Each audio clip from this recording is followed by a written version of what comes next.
everyone to the Punch Bowl. The Punch Bowl 2, no sports, just drinks. My name is Hannah Zimmerman, and I am the Marketing and Communications Director at Historic Locust Grove. We are so happy that you are with us today. Two quick notes. Please leave your microphone off, but you can leave your video camera on. We do like to see your faces to add to the convivial atmosphere of this evening. We're also going to be using the chat function to ask questions of our panelists. I will compile your questions and get them to our MC, Brian Cushing. So you can leave any questions down there. You can also let us know how you found out about this event, where you're from, where you're watching from, and what you are drinking. And with that, I'm going to turn it over to Brian Cushing, the Program Director at Locust Grove, who will tell us what he's drinking. Brian? Well, welcome to the second round of the Punch Bowl. Like Hannah said, it's just like the Super Bowl, except for it's all drinks, no sports. We cut that part out. This is the first successful launch of a broader project we've been talking about with Colonial Williamsburg. And really, Brian Austin, you're about to meet, and Hannah will deserve credit for that, of the Odyssey Project. And so I'm going to turn that over to him in just a minute. But we're glad you're here. I am the Program Director at Locust Grove. I've had the privilege of working closely with the Small Farm Distillery Project and meeting the great people that you're going to see on our panel here today. I am drinking actually the work of one of our panelists. This is the Spirits of French Lick, Old Clifty Hoosier Apple Brandy. Apple brandy varieties have become a fascination for me, so I'm really just soaking this stuff up. It's wonderful. So like Hannah said, please keep your mics turned off. We're going to ask questions in the chat, and we'll try to get to that. And with that, I am going to turn it over to Brian Austin from Colonial Williamsburg. Brian, good afternoon, everyone. My name is Brian Austin. I portray James Madison at Colonial Williamsburg, and I want to welcome you to the second of these wonderful experiments and collaborations. Because of COVID-19, we find ourselves in a really unique position as museums where, for the first time, museums that might be across the country can be next door neighbors, which means we get to collaborate and play and share our scholarship and craftsmanship. So this is a part of a larger initiative to start those conversations with different museums. But enough about the business talk, it's happy hour. So if you're tuning in for the first time, welcome. For those of you who are attending for the first time, I'll be your Toastmaster for this afternoon event. Now, our first Punch Bowl was on May 15th, which was a really important day in Williamsburg, Virginia. It was our resolution for independence. It's the day the unanimous vote was taken.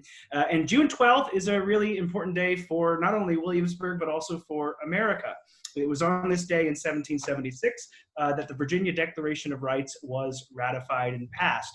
The first instance in American history where rights such as life, liberty, property, the right to assemble, the right to speak, the various liberties that we still hold sacred today were first drafted. This Declaration of Rights went on to inspire the U.S. Constitution, the Bill of Rights, and so we find ourselves at a really wonderful anniversary to celebrate and toast. And equally, in 1776, a woman said something that I think is perfectly relevant for our topic today. Abigail Adams famously wrote to her husband when he was considering independence to remember the ladies. And that's our topic for today, specifically women in distilling. And so my first round of toasts is going to be centered around women. So for all of you, whatever drink you have in your hand, we're just going to raise it up and you're going to drink once I conclude my toast. Is everyone ready to start? Because we're going to. So here's to God's first thought, man. Here's to God's second thought, woman. Second thoughts are always best, so here's to women. Cheers. Next toast. Here's to the gladness of her gladness when she's glad. Here's to the sadness of the sadness when she's sad. Because the gladness of her gladness and the sadness of her sadness shrink and shrivel from the madness when she's mad. This next one is a little after my time period. In fact, a little after Locust Grove's time period. It comes from Abraham Lincoln. I have never studied the art of paying compliments to women, but I must say that if all that has been said by orators and poets since the creation of the world in praise of women were applied to the women of America, it would not do them justice. God bless the women of America. Cheers. And last, before I pass it over to Brian, they talk about a woman's sphere as though it had a limit. There's not a place on earth or heaven. There's not a task to mankind given. There's not a blessing or a woe. There's not a whisper, yes or no. There's not a life or a birth that has a feather's weight of worth without a woman in it. Cheers to you all. Cheers. Back to you, Brian. All right. Thank you, Brian. A reminder now to keep the mics muted during the program. We'll be answering questions from the chat, or you can do it through email. We have two panelists today who we met last time. We've got Steve Bayshore, the master distiller at George Washington's Mount Vernon. He's also the director of historic trades there. Welcome back, Steve. What are you drinking? I was drinking some Widow Jane, actually. Excellent. We'll be hearing more about that today.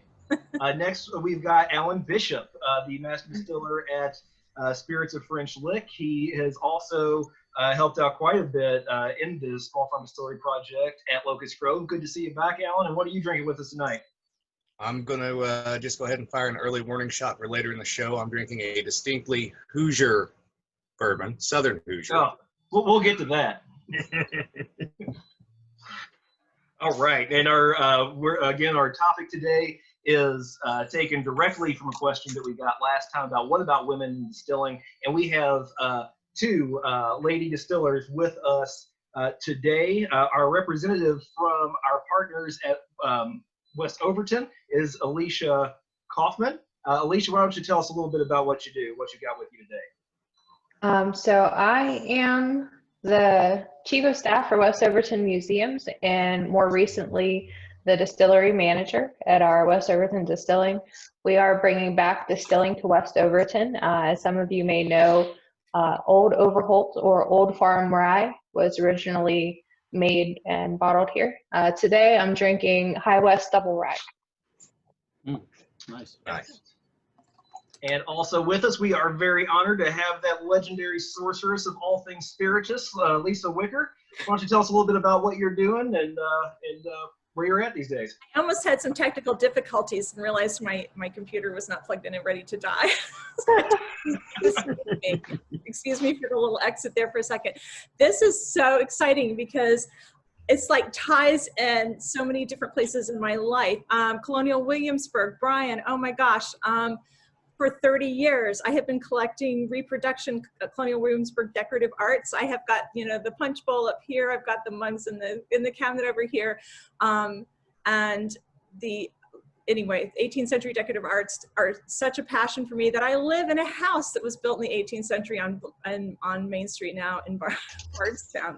And have a home now for all of my, all my treasures and everything. Alan's from Southern Indiana. I was born and raised in Bloomington.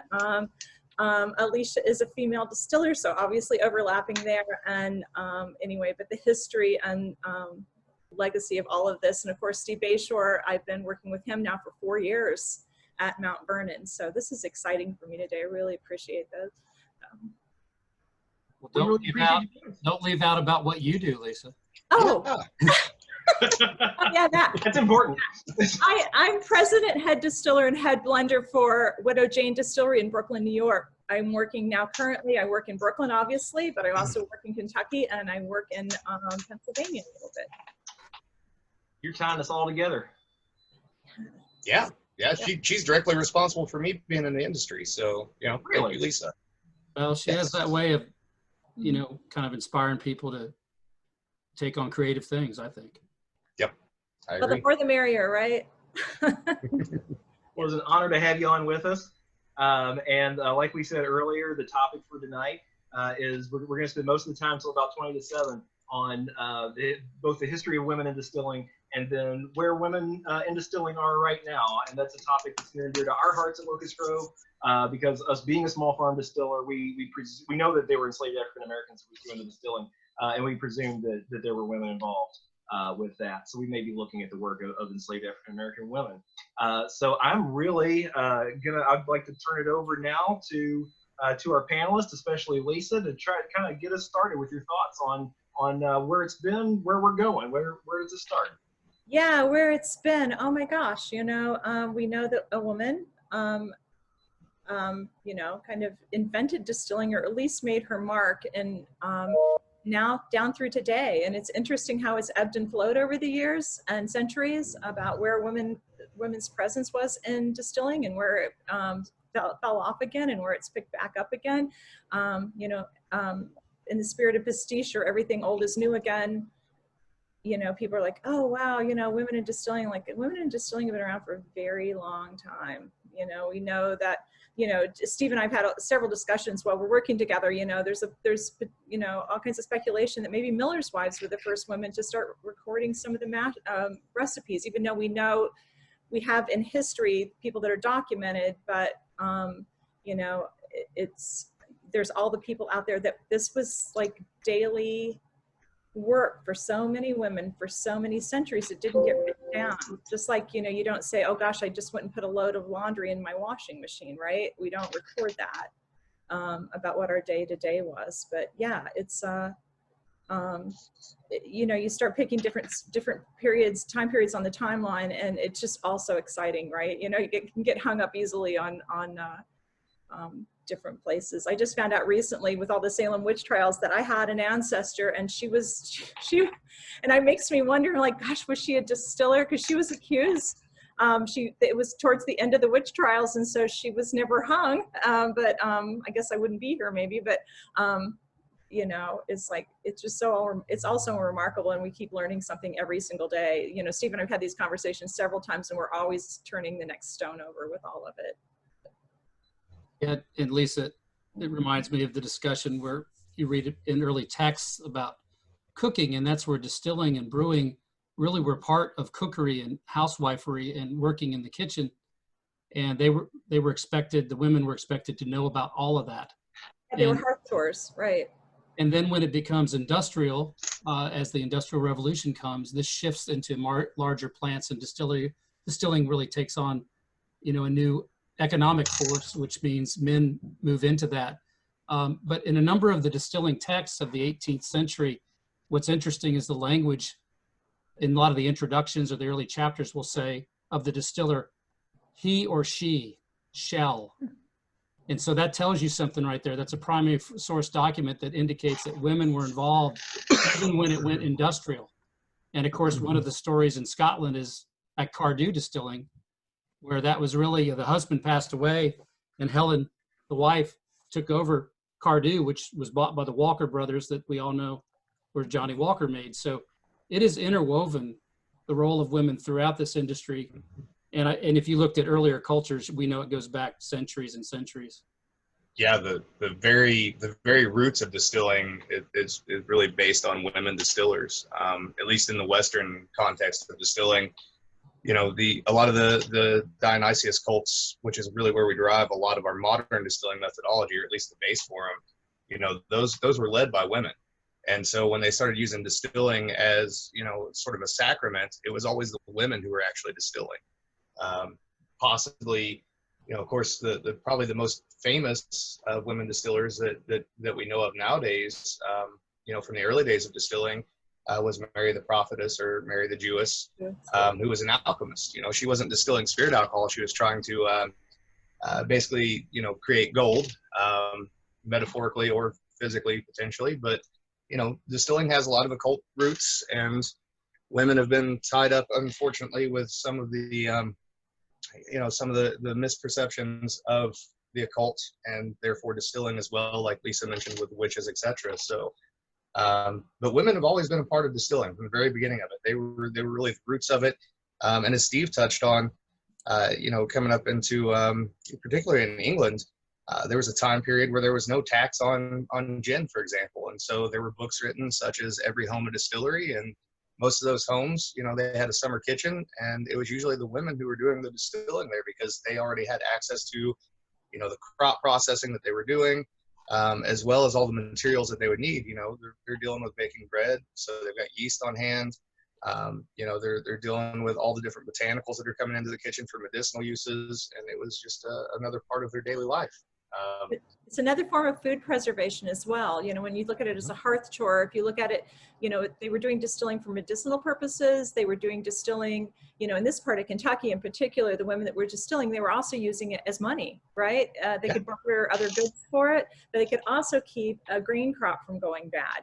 You know, you could, if you've got excess grain and it's going to spoil and you don't have a place to store it, then you turn it into spirits and it lasts forever. So, Well, I remember you talking, Lisa, about the parallels of people that cook, because you cook grains, but I know you're a great cook, and the elements of the housewife and the cooking over the period feeds right into knowing how to handle the grains or the fruits that are distilled, doesn't it? right. Right. Yeah, it's definitely food, like I said, food preservation. I use grain as an example, but certainly anything that was excess that could be fermented could be, you know, turned into something you could keep. And you either, if it wasn't palatable, you could use it for, you know, medicine bases, you could use it for solvent, you could use it, you know, there's all different sorts of things that you could do with it. And like I said, and use it as cash if you didn't have, you know, any currency to trade.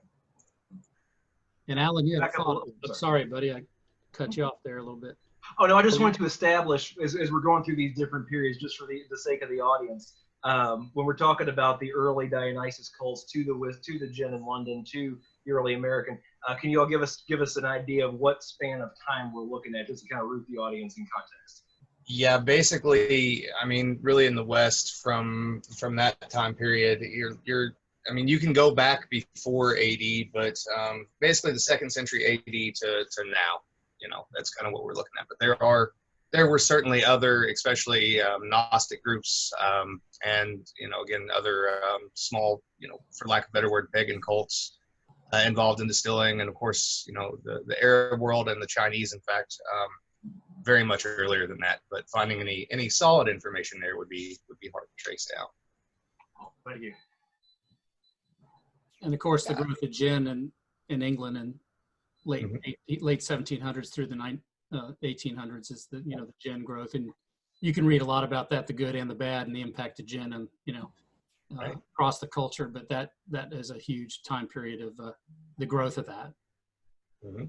And then you've got, you know, in Kentucky, you've got, you know, Catherine Carpenter Spears, who may or may not have probably the first known sour mash recipe for bourbon whiskey for sure, very early on. So that's a legendary thing. That's probably the first recorded, right? You know, we go back, it's like that's probably the first recorded recipe, right? I would guess it's a lot older than that. But. Yeah. There's hers is for bourbon in particular. There were a couple recipes that were a little earlier, but they were for rye whiskey or corn whiskey in Pennsylvania. In particular, but hers, I mean, bourbon obviously is a big thing, and she's the first one to write down that recipe. And then you come up into, you know, a little later on in history, get up around Prohibition, and you talk about somebody that was incredibly brave to do something that she did, Mary Dowling of Waterfill and Fraser. You know, literally moved an entire distillery to Mexico and made bourbon in Mexico. Wow. So that takes some skills for sure. You know, yeah, she moved there pre-Prohibition and ran it successfully in Mexico through Prohibition. She, you know, sold it. She got a medicinal permit to sell it in the United States as medicine during Prohibition, and then after that was selling bourbon, much to the dismay of bourbon makers in the U.S. And she's part of the what prompted them passing the Act of Congress in 1964 that bourbon has to be made in the United States. But she's certainly, reading about her is certainly an inspiration to me. You know, people are like, you're distilling where? I'm like, I'm distilling in Brooklyn. You know, but as far as picking up and moving, you know, and loving it enough to do it where I need, you know, where I can do my craft the best that I can. You know, she's certainly an inspiring person.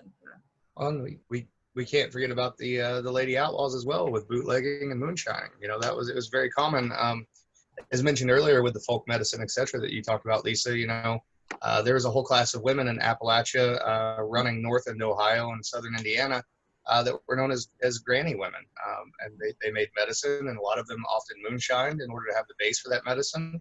And then there were major players in the illicit alcohol trade too. Here in southern Indiana, there's a family, the Scott family, who had owned the Daisy Spring Distillery, which is now Spring Mill State Park. Also the McCoy and Scott Distillery, which was in Mitchell, Indiana. And it was Solomon Scott was the father, Belle Scott was the daughter, and Howard Scott was the son. And very famously, Belle Scott got caught during Prohibition distributing alcohol and managed to make her way out of the charges when the judge accused her of distributing and making illicit alcohol. She stood up in court and said that he would know best because he was her best customer, and the case was dismissed.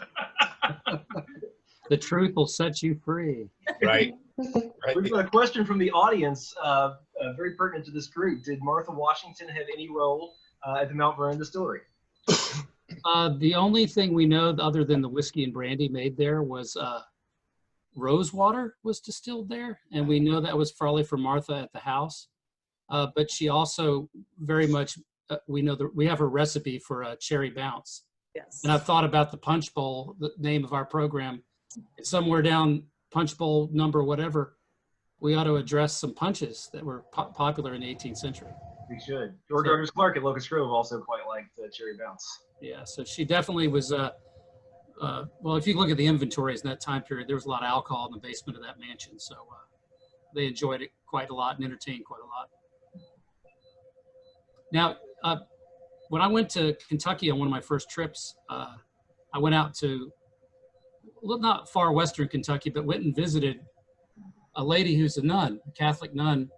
And, you know, I learned a lot of this history from Lisa because I didn't realize that Bardstown, Kentucky was a major Catholic town and had one of the largest cathedrals or churches there, and the others were on the East Coast.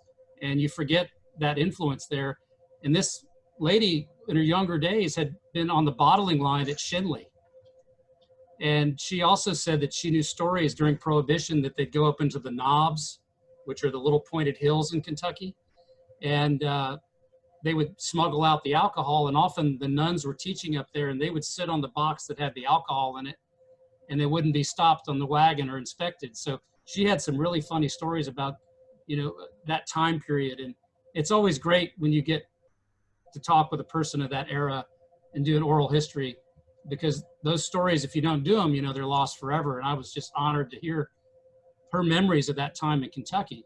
And you know, I know, Alan, you do a lot of local history that's very interesting. And part of our job, I think, who love history, Lisa loves it too, and Brian, is to bring them to life, you know, to not let these stories die. Right. And so I think that's one of the benefits of this program as well, frankly. Steve's providing a little anecdote too. When I was making wine here in Kentucky before I started distilling, I built a winery in Marion County, Kentucky, where Maker's Mark and Limestone branches, and a nun used to stop in once a week, and she was she was out of St. Francis and out of the oh my gosh, it's the name of where she lived is out of my head right now, but she stopped in once a week and we would talk about things. And my best story was, she's like, yeah, we used to take the bottom. She said, we used to be able to make iced tea for 600 in this big copper pot. It was the bottom, and it's in the bottom of a still. And she said, yeah. Right. She goes, because for the church picnic, right? You know, they make tea for 600. And she goes, I don't know what happened to that thing, you know? Yeah. I love that story. Like, I told her, I said, if you figure out where that is, let's talk, you know? There's a shed somewhere where it lives, I'm sure. Yes. Yeah. Iced tea pot 600. And an entire category, and perhaps the most quote unquote mystical category of distilled spirits for drinking was created by women, and that's absinthe. The Henriot sisters more than likely created absinthe. It's not entirely clear if it was them or Pierre Ordinaire, but more than likely it was the Henriot sisters, and he probably exploited that. So yeah, I mean, you know, that's an entire category that people are familiar with, even if they haven't drank it from popular culture. You know, it's in movies, it's everywhere, and again, that started out as medicine. Here in Southern Indiana, one of the other stories that I have, and it's hard to find a lot of distilling history in Southern Indiana because it wasn't really written down. So finding history of women distilling is even harder. But the Wolf and McCoy families were two sets of distillers that were in Sampras Creek Township in Orange County, Indiana, and they intermarried multiple times. Which happened a lot with distilling families in Indiana and Kentucky both. But one year in the 1850s, a very bad flood came through, and it wiped out all of the young corn crop in the spring, and it also flooded the wells, which caused a giant outbreak of typhoid. So all the men were sick, the corn was all dead in the field, and Lydia Wolfe McCoy, who was the wife of George McCoy, got off on her horse and took off for far eastern Kentucky, where she had family, and she went and picked up seed corn and brought it back for the entire community of Stampers Creek. Otherwise, there would have been none at that time, you know, and that was both for food as well as distilling, as there were multiple Wolfe and McCoy distilleries there in Stampers Creek Township. So that's a pretty heroic story, and one that's wouldn't be commonly told 10, 15 years ago. A few questions from the audience. Some people are interested in the actual order of the nuns we've talked about.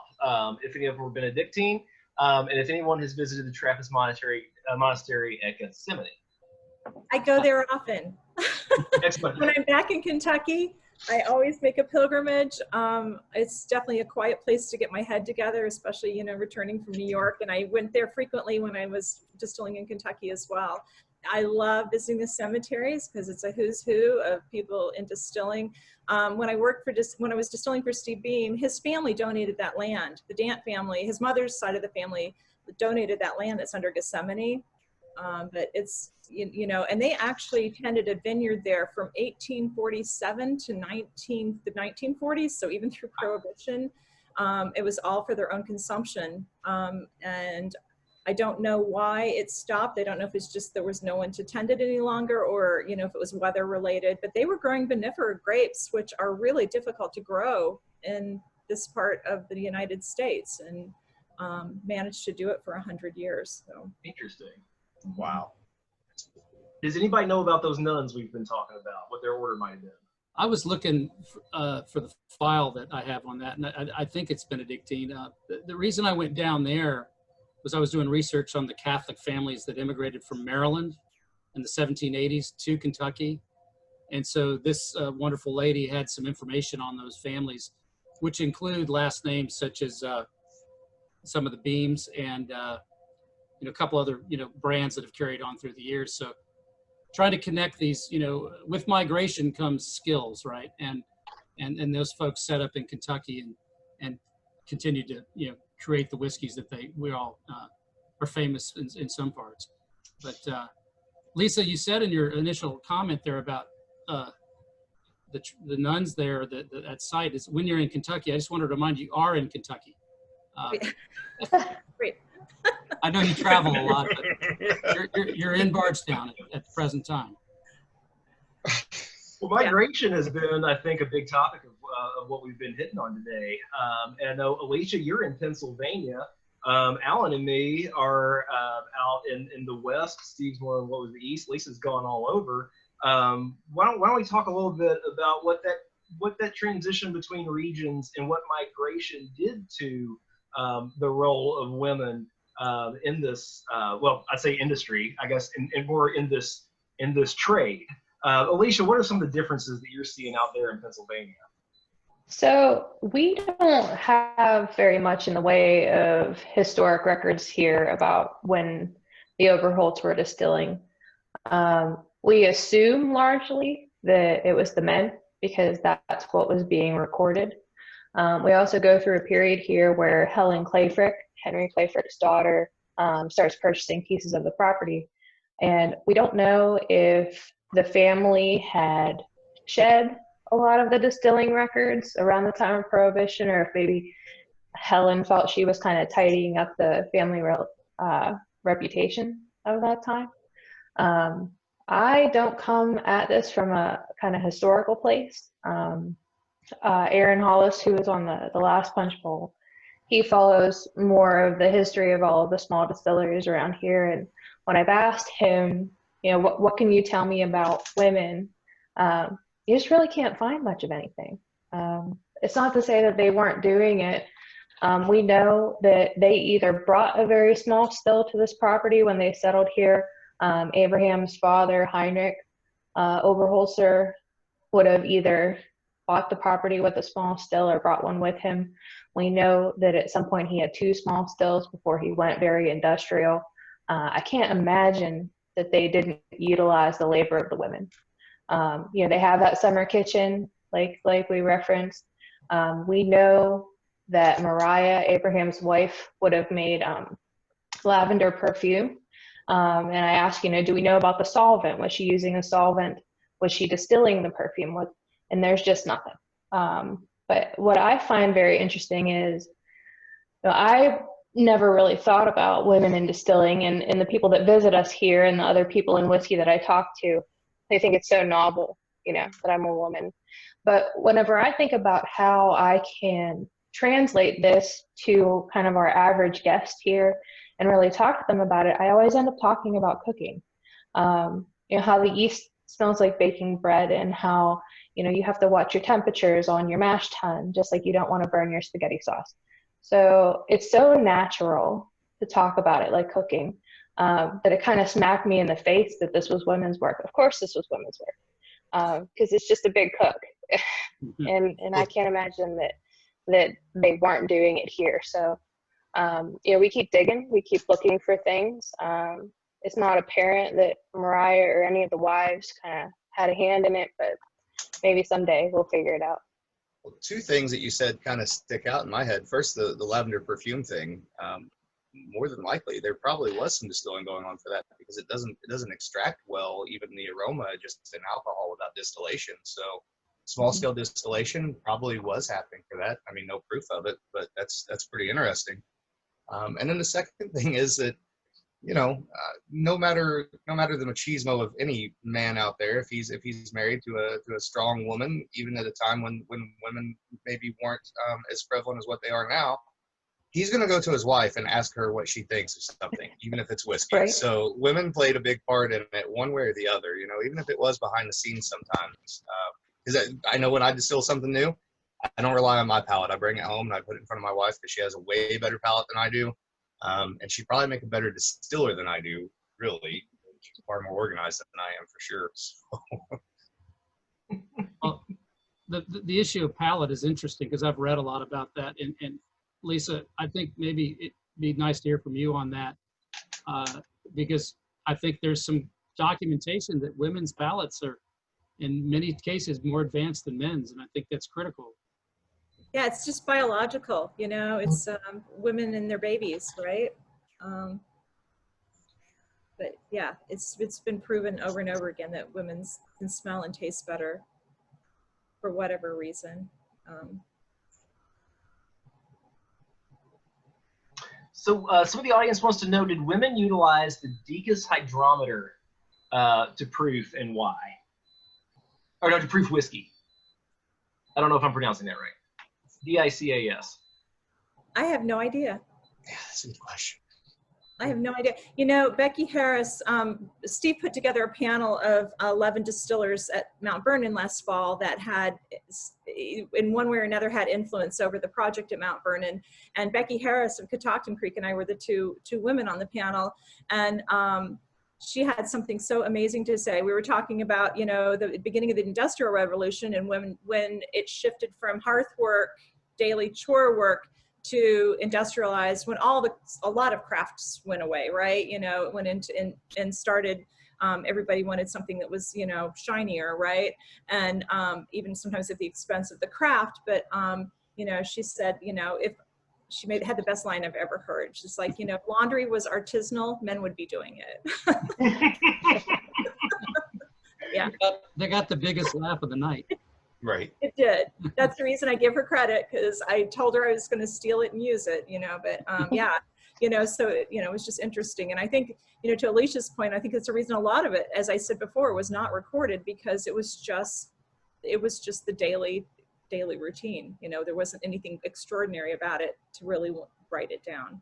But I think another thing that happens in writing of history of an industry is that some of the people that wrote those manuals on distilling, number one, they're protecting some of their own secrets. The same is true with milling, but also they assume the reader already knows a certain amount of things. And I think that where we discover more of what was done in history is by practically doing it, the practical exercise of your trade. And all of a sudden you discover, oh, now I understand that book a little bit better from 1766. Right. And so it's like doing is better in many cases than just reading. And a friend of mine, Brian, you probably knew or know of, is Marshall Sheets, that was a cooper at Williamsburg for many years. And Marshall told me he had a student from William and Mary in the cooper shop who was writing their thesis on coopering. And after a summer in the shop, she came to him and said, I have to rewrite my thesis because all that she theoretically studied when she actually coopered changed everything. So I think sometimes through the doing of things, we discover things our forefathers and women in the past knew instinctively. Yeah, for sure. And that practicality of everything, sometimes it'll do that to you. It'll kind of put you in your place a little bit, and the distilling industry is interesting too, by modern standards with that, because things have changed. What works in a commercial setting, for example, at Spirits of French Lick or anywhere else, won't work necessarily, at Locust Grove or Mount Vernon, because it's such a different methodology to it. So, yeah.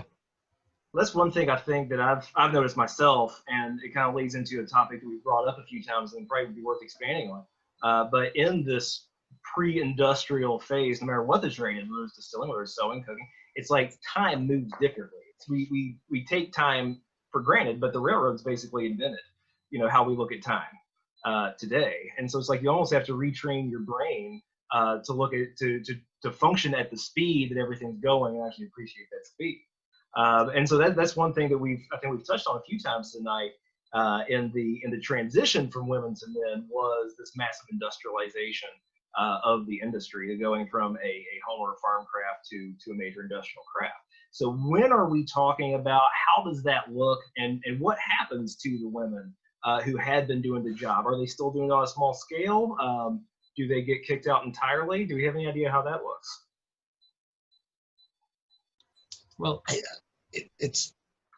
Go ahead, Steve. Well, I think the Industrial Revolution really starts with the textile industry in England, but moves into other industries. And so I do think that it drove a lot of women out of the trade. Unfortunately, it got amalgamated and enlarged. But there are accounts of women running distilleries in the 18th and 19th century. And I found this too in mills, because sometimes the husband dies and the wife carries on. And as a widow, by law, you could own property like you couldn't in that time period, unfortunately, for women. And so you do see these entrepreneurial women owning distilleries and running distilleries. And I found a number of accounts on the East Coast of that go back to 1780s, even 1790s. Mm-hmm. But I do think it becomes a male-dominated industry through the change in what happens economically.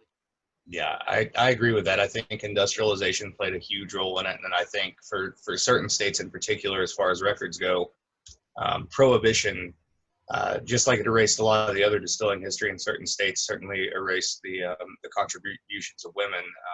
And I would say that that's probably more readily apparent in the history of states where there was a larger presence of the temperance movement that was closely tied to the KKK, Knights of the Golden Circle, such as Southern Indiana.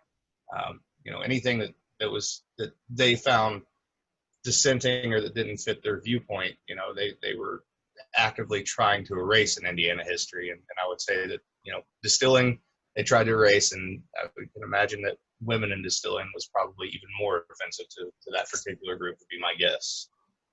What I'm finding out about Brooklyn, or at least the area of Brooklyn that we're in Red Hook. So, on the water, right? We walk down a block and we can see the Statue of Liberty in Lower Manhattan, but we're still just a little fishing village. It was all longshoremen and things.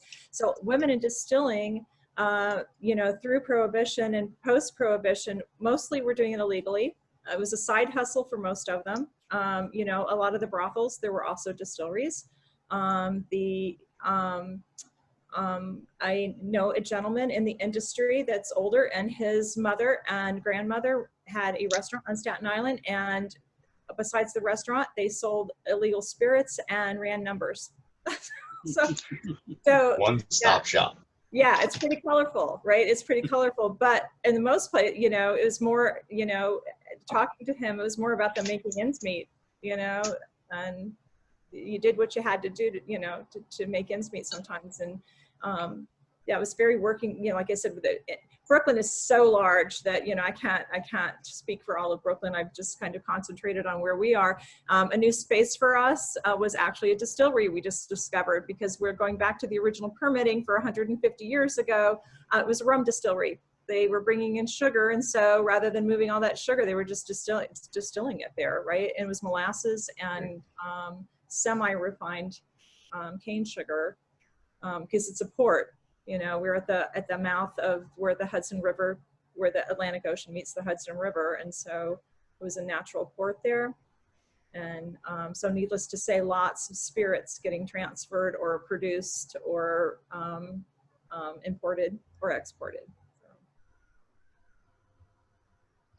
That is interesting. So are we kind of looking at a migration back and forth through the history of the United States? Are we starting kind of with women in the farm setting, going towards men in the industrial setting in the mid-19th century, and then migrating back as it becomes a home industry again during Prohibition? Yeah, I like that you say it's a home industry during Prohibition. Yep.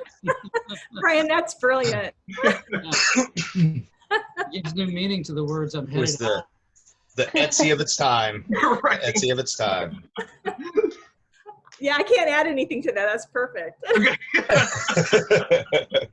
Yeah, you covered it. Right. Well, you know, that brings up something else, though, Brian, and obviously no names mentioned, but for anybody who does follow the trends of home distilling in modern days, I can tell you that there are just as many female distillers distilling at home as there are male distillers distilling at home, if not more. And the interest is growing more and more every day. We get tours all the time at Spirits of French Lick, and I've talked to a lot of young ladies who distill at home and would like to get into the industry. So it's coming back for sure. And there's a lot of women in the industry now that Lisa can obviously speak to more so than I can. But yeah, it's definitely coming back around, I think.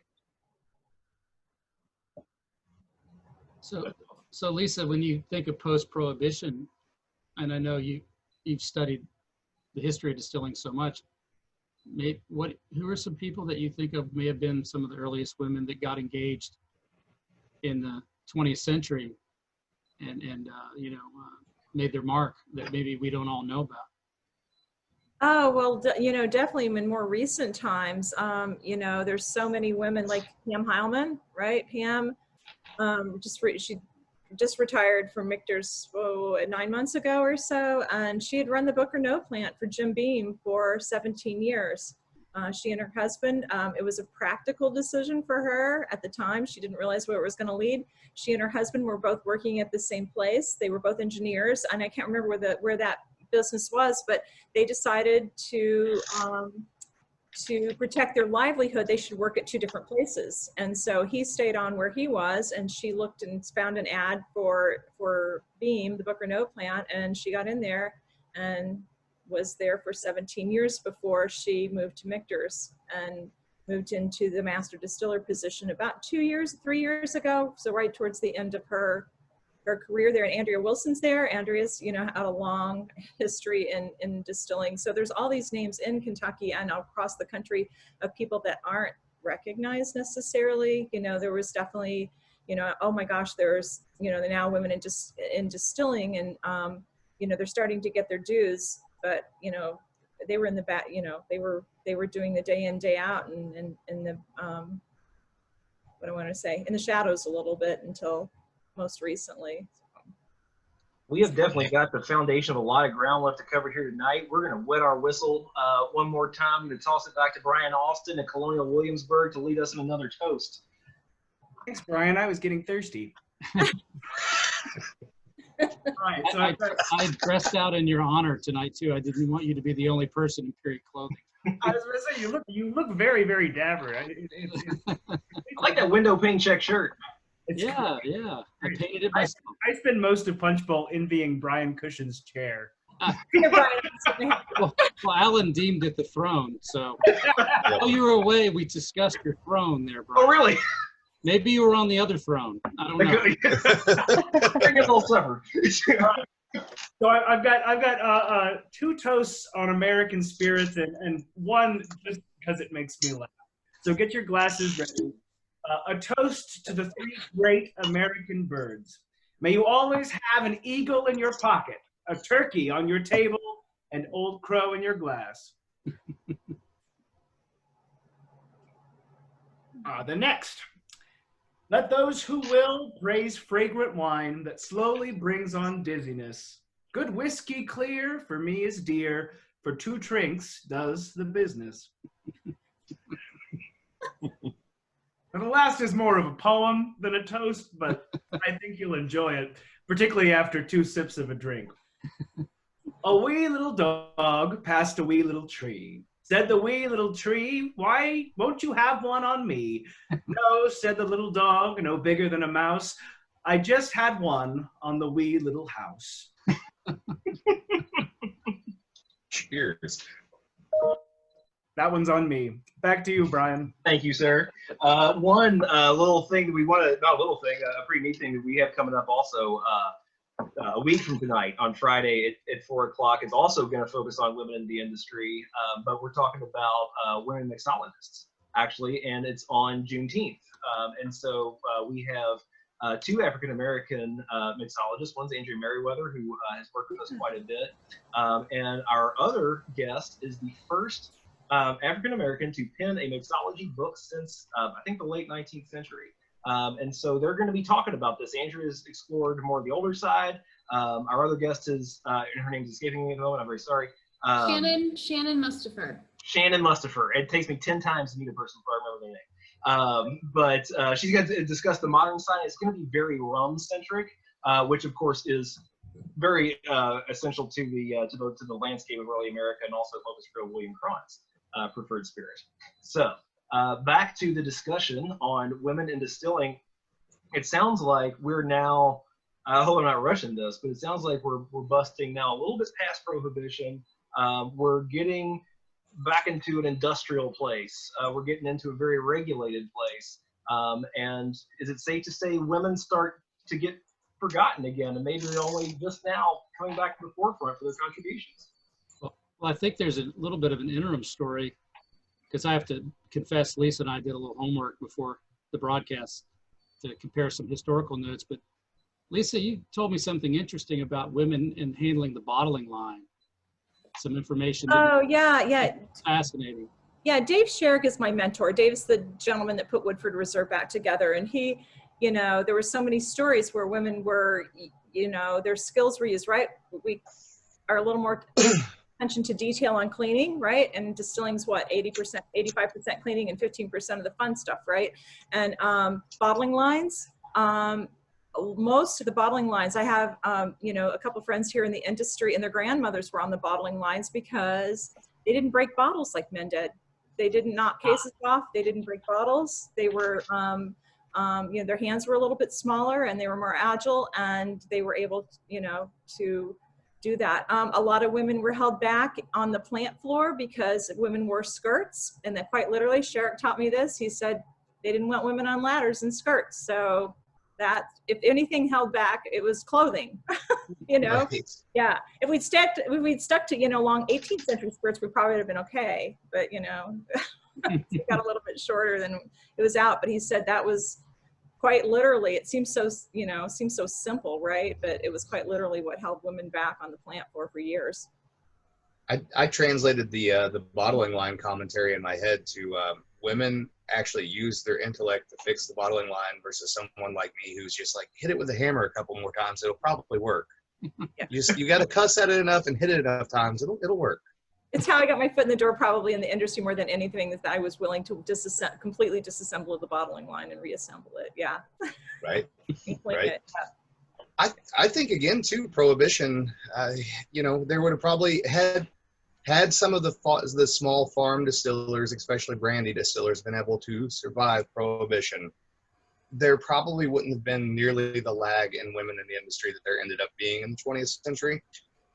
Because I fully suspect that, as we were talking about earlier, a lot of the wives were probably involved in the day-to-day operations of the distillery, if not distilling themselves.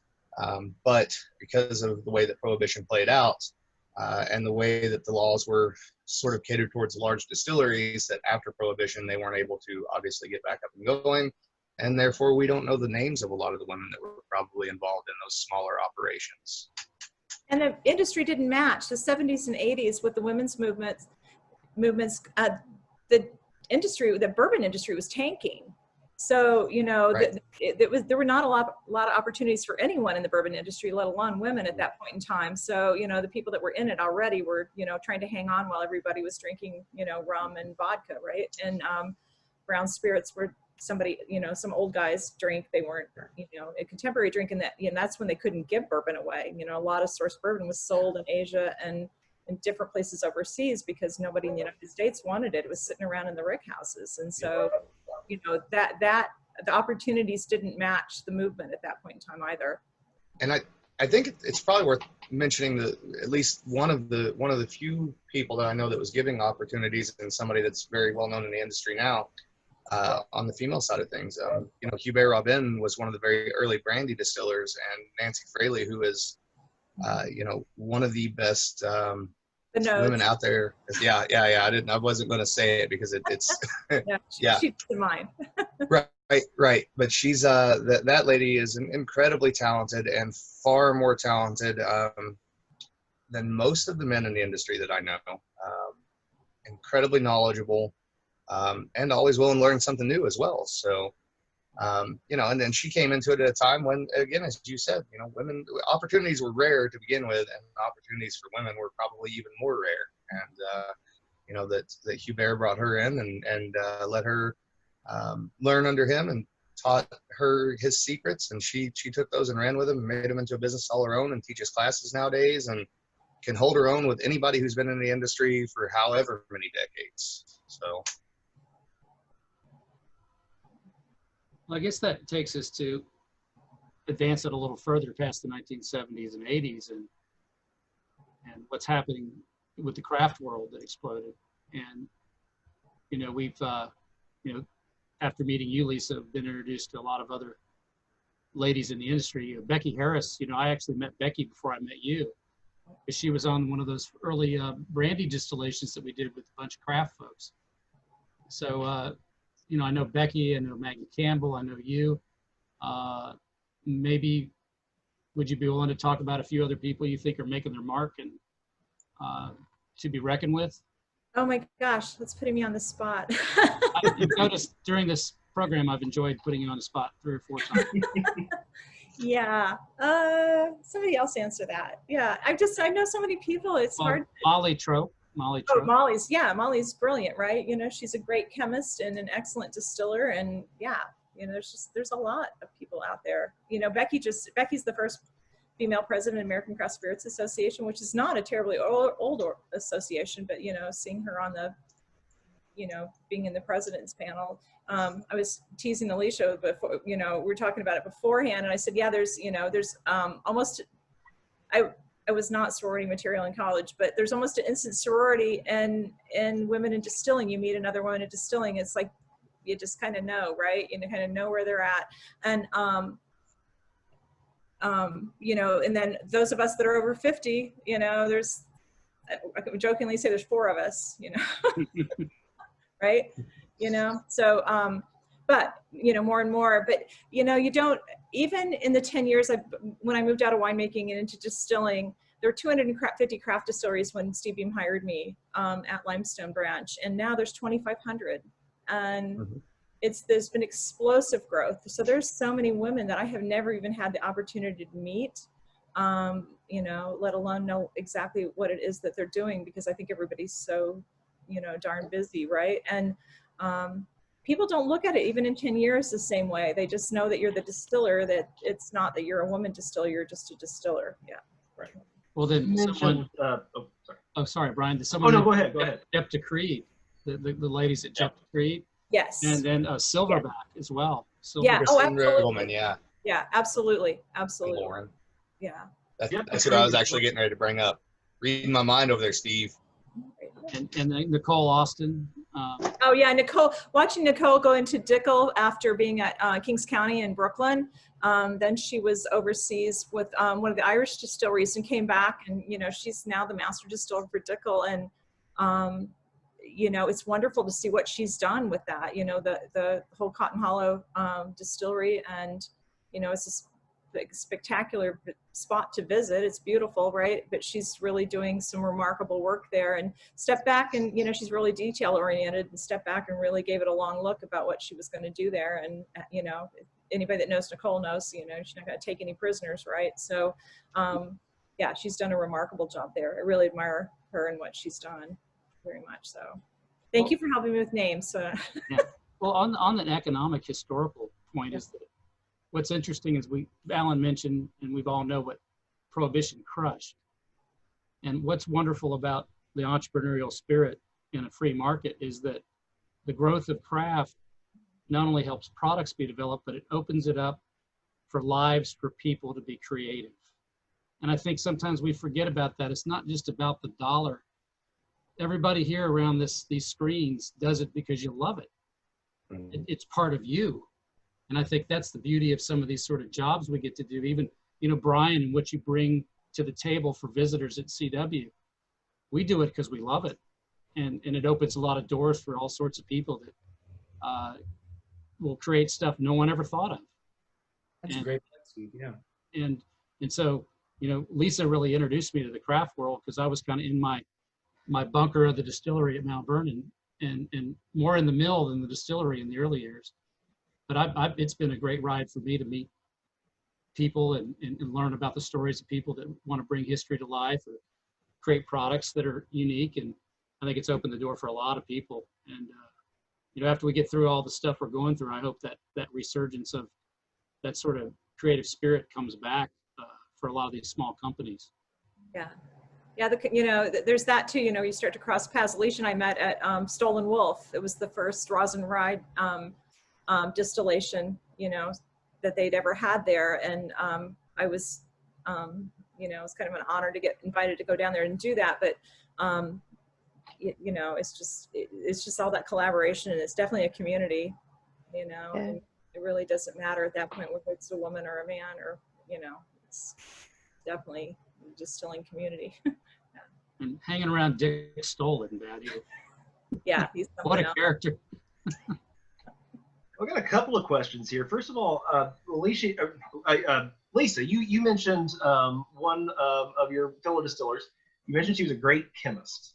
Now, how has the possibility for women to study other sciences impacted their role in the distilling world? Oh, I talk about this a lot. You know, if I could go back and do things over again, you know, who knows? There wouldn't have been any opportunities because of my age, you know, and the time that I would have been hitting the bourbon industry. But even from winemaking, you know, I'm just old enough. I was discouraged. You know, I tell a story about, you know, waiting in the mornings for chemistry help, and the other two women that I was waiting with, you know, one of them ended up being valedictorian of our class and went to Harvard. So we were not exactly, you know, we weren't the, you know, we were kind of smart enough to, you know, understand what was going on. But the teacher wouldn't work with us directly. We had to wait until he helped the guys.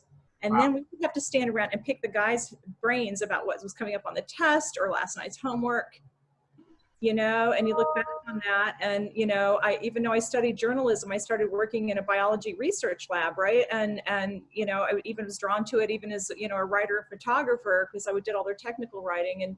And you know, you know, I really, at the same time, you know, it's interesting because, you know, there's certain things that you bring to the table too when you don't have, you know, a specific degree or pedigree. I mean, if I had my dream degree going into this, would be agriculture, right? Some sort of agricultural science. My oldest daughter has a food science degree from Purdue, and you know, I certainly, you know, when she was studying, going, oh my gosh, did I miss the boat? I should have been studying the same thing. And you know, it's all collective experience. So it really doesn't matter. It's amazing in the craft industry how many people had, you know, I've got a background in the arts. You know, some of our sister brands with Sampson and Surrey is a group that owns Widow Jane, but they also own Few Spirits. They own Brun. You know, Allison Park, she was a ballerina with the New York City Ballet, and you know, their head distiller was in the arts before he came on. So it's really interesting how people come at it. They either come at it from agriculture, they come at it from art, they come at it for science, you know, and that's, I think, probably makes everything richer, because, you know, we're all all coming at it from a different beginning anyway. So there's so much information. You can't, I tell people, when I was making wine, it's like, if I can just master these next these 5 things, I'm going to be like, starting to understand what I'm doing. And what I learned was that each one of those 5 things had their old 5 things, whether it's science or culture or art or, and I think that's what appeals to a lot of people that are curious and it's easily not, you definitely don't get bored in this. Right. There's just not enough hours. Just not enough hours in the day. Well, Lisa, you kind of opened up another thing I wanted to ask you about, was the difference between the science of distilling versus the feel and art of it. Because working with you, I know you think outside the box, or as I've said, there's no box with you. Something happens and you make adjustments that maybe somebody with a chemical engineering degree wouldn't do that same correction. Some of that's life experience, I think some of it's just problem solving. I don't know that it's necessarily technical or necessarily, science driven. It's what appeals to me too about distilling, it's the practicality of it. Last year, the smallest fermenters I set were, 120 gallons at Mount Vernon. The largest ones I set last year were 11,000 gallons.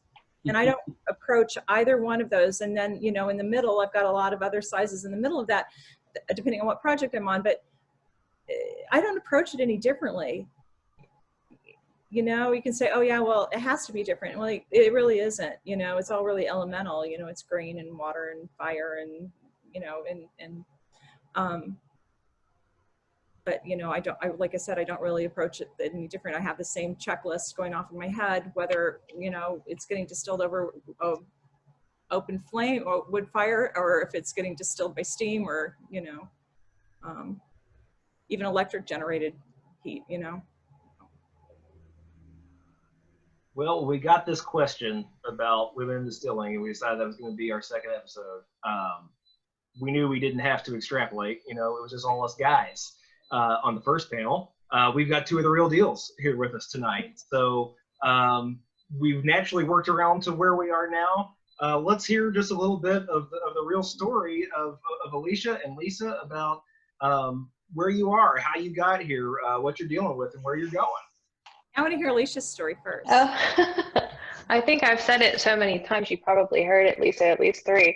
I got a job here at West Overton. The plan was that I was going to make sure all the bills were paid and that we had paper in the office and lend some technical know-how to making the Wi-Fi work. And this was supposed to be a really easy job, really close to my house. And then I got here and there was a lot of need, and I have trouble staying out of things that show need. So the way I ended up in the distillery is we were looking to see what kind of boiler we would attach to the still that we already had. There were a lot of ideas, and we kind of were in a place of decision fatigue. So I said, just give it to me for like 3 months and I'll figure it out. So sourced the boiler, got the companies in for bids to install it. We had a little bit of trouble finding somebody willing to work with something as small as we are. So those were the first kind of challenges. Finally got it put all together, scheduled the consultant from Trident Stills, Jesse Lupo, our still builder. You can see it over my shoulder here. And I ask a lot of questions, and I'm writing a lot of things down, and I'm doing math. And he said, who's going to be your distiller? And I'm like, I don't know, we'll have some volunteers. And he said, well, you're going to be the distiller. And he pulled my boss aside and he said, well, this is your distiller. And I said, I have too many jobs. I'm not a distiller. I'm like running the office and doing the HR paperwork. And he said, no, you're the distiller. So I was flattered. It's the coolest job anyone could accidentally find themselves in. And then to speak to something that Steve said earlier about it being this creative outlet, that's not something that I ever expected, but I think the necessity of the creative outlet is that this is hard, especially in my setup. I don't have anything automated. We don't have any auger lines. I don't have a professional mill. So, I'm dusty and I'm dirty and I'm elbow deep in mash. and the ferment doesn't go right, and you got to deal with all this cold, sticky sludge. And we work with rye, and those of you in the industry know that means that it's thicker and it's harder to work with than a lot of other grain. And if it wasn't so wonderful, I would have ran. I would have went, and I threatened to run. I said, I'm going back to my office. You find somebody else to work over there. I'll tell them everything I know, but I got to get out of there. And, a day will go by, and I'll think, I bet I could run a MASH next week. There's just this addictive nature to it, of finding the way to unlock this puzzle piece. You guys know there's like 40 different decisions that happen before that liquid ever touches the barrel, and which one's the best one, and then which one is best in the context of my site and the history here, and what would Abraham Overholt have wanted me to do? What advantage am I going to take from the modern period that I'm working in that I think, okay, well, he would have never had this, but if Abraham had had access, he would have wanted me to pick this or do this or change the size of the barrel to get something to market a little bit sooner. But I don't know, it's addictive. So I think they're stuck with me over here now. You're in, yes. Yeah, and it's very much become my space. And I love the fact that I'm not only making it, but when we book a group tour, that's my job too. So I'm talking to the travel agency, telling them about, oh, you bring a bus here, it's so great. We'll tell you all about all the history and the whiskey, and they look up at the banner, and I'm on there stirring a big pot of mash, and they're like, but that's you. And I'm like, yeah, I will give your people the tour. I'm the one that'll do that too. So making it relatable. We have a lot of women that come through for the tours that I go to do the tasting, and they say, oh no, I don't want any, that's okay. I thought, well, at least let me pour some water in it for you. Like, I'm not going to make you choke to death, like, but you really need to taste this. You might have thought that this wasn't accessible to you, but it is. This isn't for your husband. This isn't for your son. Like, this is for us too. So it's been really, really cool. So that's how I ended up here, and that's what I'm doing. Listen, don't leave it. You're on the right track. You're doing things the hard way, and I'll tell you right now, and I think that Steve and Lisa would agree with this, you are doing things in such a way that a lot of larger distillers have never done it and could not do it because they don't understand it in the way that you do. So you've got something, a very special and unique opportunity in front of you that you can use and use it to your advantage. And life gets easier as it goes on, but you're doing it the right way, and you're in the right place. And I can tell by the way you talk about it that you love it. So. Oh my God, it's amazing. And every time I do it, I cover myself with just a little bit less mash. So I made the biggest messes at first, and if anything gives me hope, it's that I make less messes every time I do this. So Right. I love how you said that you think about Mr. Overholt and what would he do. I love that you connect to what you're doing now, and you have the presence of mind to think about how did he do it then, and what hybrid can I bring to that. That just really, that moved me a lot to hear you say that. Yeah, I mean, it can't ever be exact for lack of knowledge, but then for just sheer inability to ever go to that scale here. We don't know a lot about what they had in the small still setup that they had, but we try to pull little things from the history of the site. We just filled our first barrel, and they said, well, what proof are we going to go in at? We know we wanted to go a little lower. We knew we wanted to be like probably between 103 and 110. So I asked Aaron, I said, well, how many coke ovens were there here? And there were 110. Wow. So, I feel like if you listen really hard, the universe will talk to you and tell you what it should be. So we picked a number that had resonance with the site. And my hope is that that'll give us something good, and it gives us another piece of the story. You're on the right track. That's excellent. Please tell us your story. I can't top that. Oh my gosh. Well, you have to try. Yeah, you know, a series of happy accidents, right? And exactly what Alicia was saying, you know, I wake up every morning, it's like, you know, every single morning, like, how did this happen? It's like, I'm going to try to leave the profanity out of it. You know, how did this happen? And it's like, I don't know, but let's get up and get on with the day, you know, and you just never know what, you know, and people are like, oh my gosh, you know, Kentucky to Brooklyn. And like, it's not any different. You step through the threshold of the distillery. I wear my steel-toed boots. I wear my jeans. I got the same shirt on that I wore in Kentucky, only it says Widow Jane on it now and not, you know, not a Kentucky distillery. But,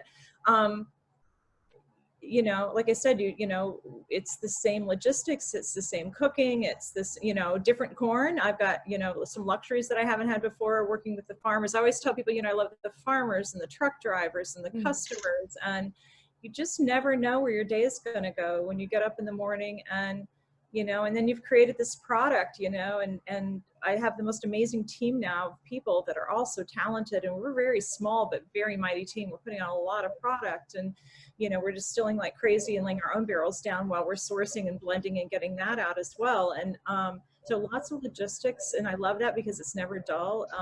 But, you know, it doesn't matter whether you walk through a distillery door in England or Arkansas or Brooklyn, New York, or Kentucky, you know, you've got immediately got that feel. It's like, this is great. This is where I want to be. You know, distillers were notorious for like having time off. And what do? We go visit other distilleries, you know, right? Right? Yeah, wasn't it both of our weekends, Alicia, when we met? You know? Yeah. We're planning a trip, and DJ says, you know, do you want to go stay in the mountains somewhere? And I said, well, what distilleries are near there? Who can I go visit and pick their brain about what in the world I am doing, and just talk to somebody who's in this space, because I just, why did they trust me with this? Like, but I ask a lot of questions, and that comes in handy. And then, you know, so I don't know that there'll ever be another trip that doesn't involve a distillery. That's kind of sad. It's not sad. You will find yourself in the company of some of the most interesting people in the world, and in some of the strangest places you've ever been. You could add a mill or two. I'd recommend. Oh, for sure. Just stay away from taco bars. Yeah. You're welcome, Steve. It was the sauce, man. It was the sauce. Well, guys, we talked about a lot of things today. I think that's going to lead into what we're doing next time on the Punch Bowl. We talked about regions a lot. You know, Lisa's worked up in New York. We got Pennsylvania, Indiana, and all this kind of moving around different styles. And I feel really lucky to have everybody from all these different regions right here. And I just want to thank you all for not being intimidated when you know that bourbon's going to come up. And I mean, the Kentucky style, I mean, it's basically up here. We've perfected it. But we can still bring all this other stuff to the table, right? When we're talking about these other regions, we know who's coming on top. Well, you know, I have to say this, Brian, but, you know, Kentucky was once a province of Virginia. Boom! Kept on moving. Boom! Also, says the gentleman who is drinking Hoosier apple brandy there, Brian. Well, I was doing that. But I don't know. I mean, this house is old enough that the original deed on this house was from Virginia. Is how old this house is. Yeah. We kept on moving. We kept on perfecting, and we got there. For Virginia, Brian. Well, some people like derivative words. All y'all on the East Coast and Kentucky down, y'all fell for that whiskey tax years before us Hoosiers fell for it. I'm just saying. What about our purity laws? I mean, we know what's in bourbon. What's even in all this other stuff? Well, if it's a rye, it's just rye. Yeah. Well, love, passion, and talent. Well, if you read the old distilling manuals, they added a lot that we would not want in there today. Brian, because I'm not face to face, you know what I tell people, like, I didn't know you can make bourbon in New York. I'm like, Act of Congress, 1964. Yep. Right. That's right up there with all the bourbon that was shipped out of Maysville, Kentucky, that probably actually came out of Southern Ohio and Southern Indiana. Well, guys, it sounds like we've got a pretty good setup for a showdown to come. So definitely stick with us on this next one, because we're really going to be teasing out these regional styles and seeing if we can figure out who's really best. And from the sound of it, it's not going to be quite as easy as I thought it would be. I got to stick to my guns here in Kentucky, but it sounds like these other guys, you know, have some pretty good stuff to say there. So be sure to stick in with us. We are going to take some final questions. Let's see what we've got. Some folks want to know if Yes, Edith. regional wars. Somebody wants to know if it's ethical to yell movie in a crowded firehouse. I'm printing that shirt tomorrow. It'll be for sale. Somebody wants to know if since women were involved in the distilling process, were they also ever involved in the coppersmithing process? And I am not prepared to speak to that. Does anybody else have any idea? You know, a friend of mine actually lives in the coppersmith's house here in Bardstown, right? It's the forge, like the copper forge is in her living room. And we came up with a discussion and no one knew. There were several people from the industry and no one had any idea if women had anything to do with coppersmithing. One of the things you might look into is there's the Mesda database, which is at Old Salem. They have a list of 18th century craftsmen, hundreds of thousands of them. And it might be a good place to look up coppersmithing, and you might find some references there. Steve, you might know. I've read some accounts here in Colonial Williamsburg that coppersmithing was referred to as pinksmithing. Is that? Do you have any? Have you heard that? No, I have not heard that reference. I'm not sure. There was I know pinksmithing is copper, and whitesmithing dealing in finer refined things, but I can't remember the source for it. But I if you can find something along those lines in the accounts as well, I think that goes for things like copper specifically. Yeah. Well, I know where Alan was going to go with a friend we all know, Lisa and Alan. Why don't you talk about Sean? Oh yeah. Yeah, if there was anything modern, he would know. I mean, surely there have been women coppersmiths at Vendome at some point in time. I'm sure if there's not some there now. The other thing I was going to say is the other word that was used for coppersmiths was tinkerers. And a lot of times, especially in the Ohio Valley, southern Ohio, northern Kentucky, southern Indiana, even in Illinois, the Romani in particular were the coppersmiths. And I would imagine, considering the Romani's culture, that likely women and men were both involved, and that would be my guess. I think that's another topic to really look into from a research perspective, because when you study industrial history, you have to study manufacturers of the tools that were used, and it really leads you in a lot of directions. I think last a Punch Bowl 1, we talked about that transportation of goods down the Ohio from western Pennsylvania, and what that meant for Kentucky and southern Indiana. So I think, like I believe last time I mentioned, if you don't study economics, you're not studying history. Yep, for sure. We touched on this a little bit. Of course, distilling grew out of agriculture and all that, and there's a lot of different trades involved. So let's talk a little bit about other skills that we see women involved in the agricultural process, and other trades maybe that are also related to the distilling trade but aren't necessarily distilling. Soap making in particular. Soap making is the equal and opposite of distilling. You're basically doing the exact opposite of what you're doing when you're distilling. So they're very interrelated, and chemistry wise they're equal and opposite of one another.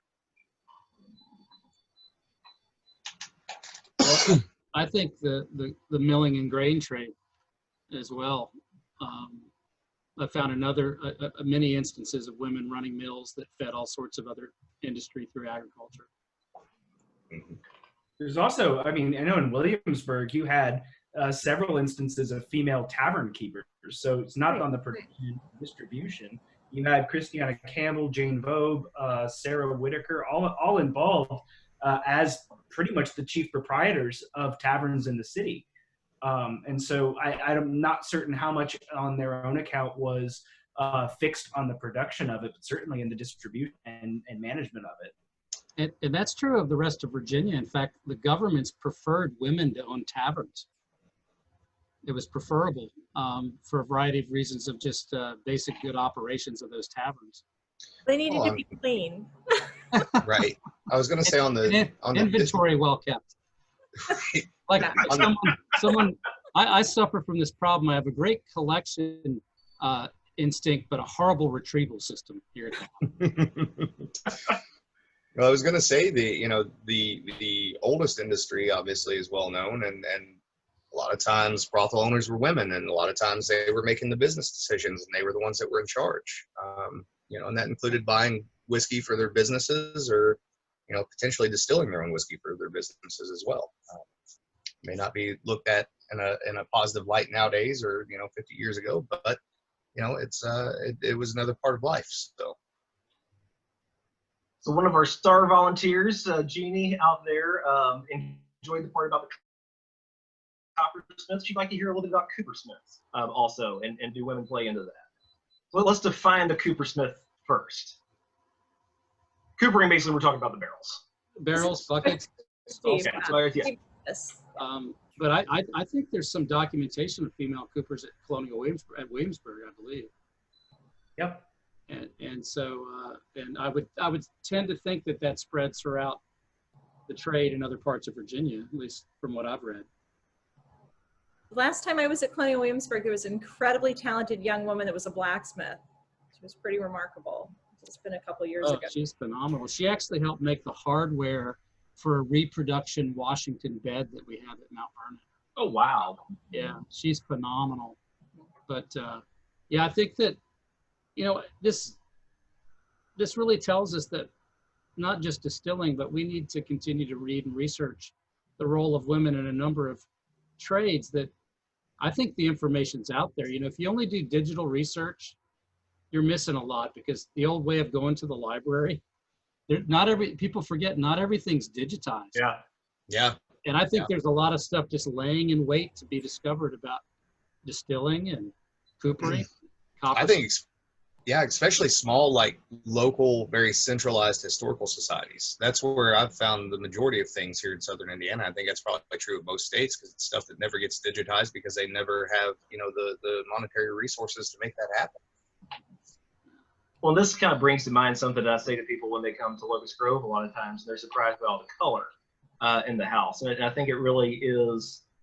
I think the evolution of work is part of that. A lot of times when I hear people talk about the old days collectively as if they all existed in one big lump, a lot of times they're viewing the Victorian period through a 1950s lens, and both of those things existed in very specific periods of time, and they had a big impact on how we look at things.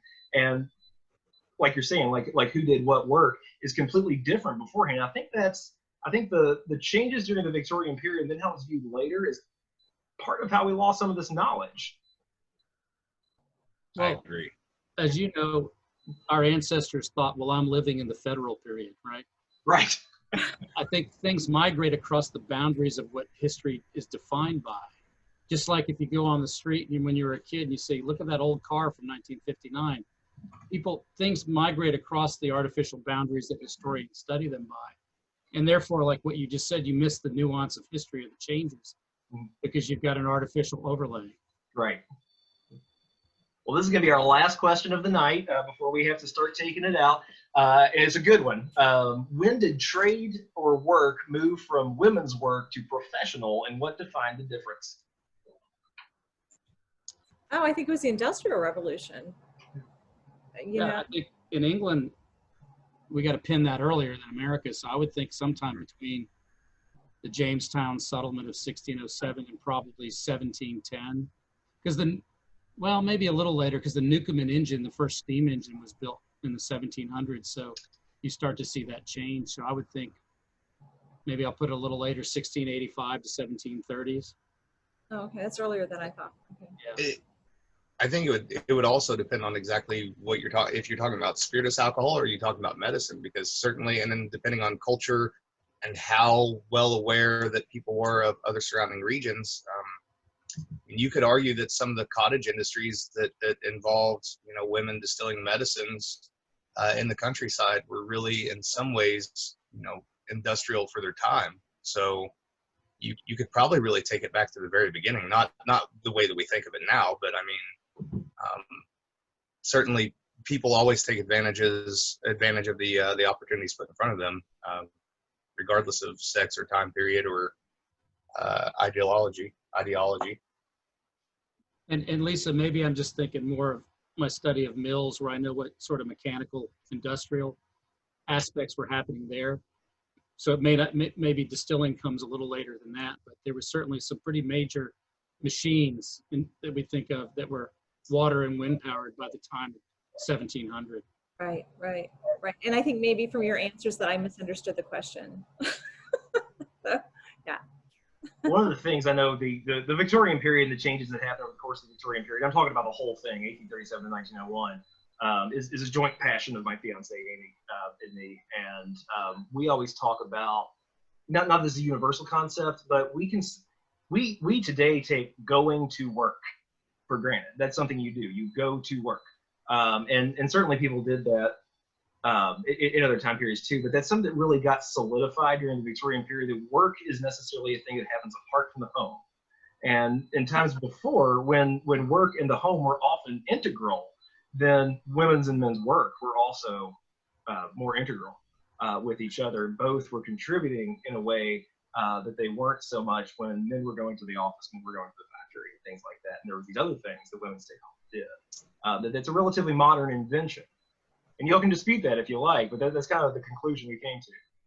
Steve and Lisa, I have a fun little tongue-in-cheek comment for Brian. I always felt like if Doc Brown was real and the DeLorean was a time machine, and I went back to 1842, for sure there is a version of Brian Cushing and Amy in 1842, and they're going to be like at least one of the first 10 people you meet, for sure. And they're still at Locust Grove. Yes. There's no getting away from it. But I met Brian some years ago, and I have to just give him kudos because you got a little more age on you now, man. But when I met you, you're just a very driven, knowledgeable, passionate guy. And I still remember the first time we met and when you came out to Mount Vernon. And I'm so proud of the work you've done at Locust Grove.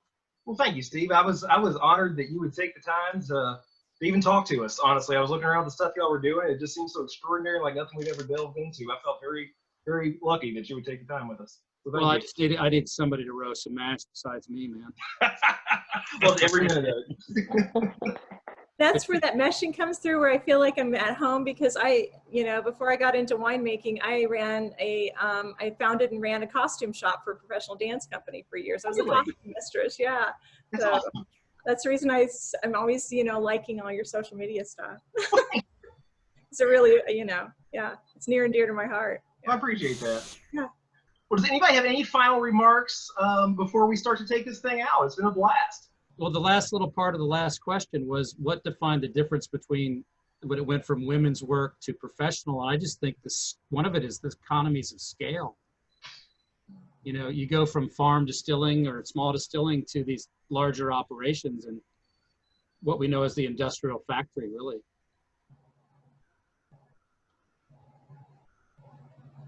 I guess everybody agrees with that. Okay, great. You win, Steve.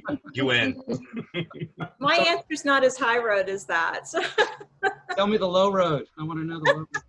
It's more like, here, honey, you've got me doing, I got to milk the cows. I got to take care of the kids. I got to clean the house. Right. I've been doing all your distilling, and now it's too much. You keep wanting more, so you just take that out to the bar.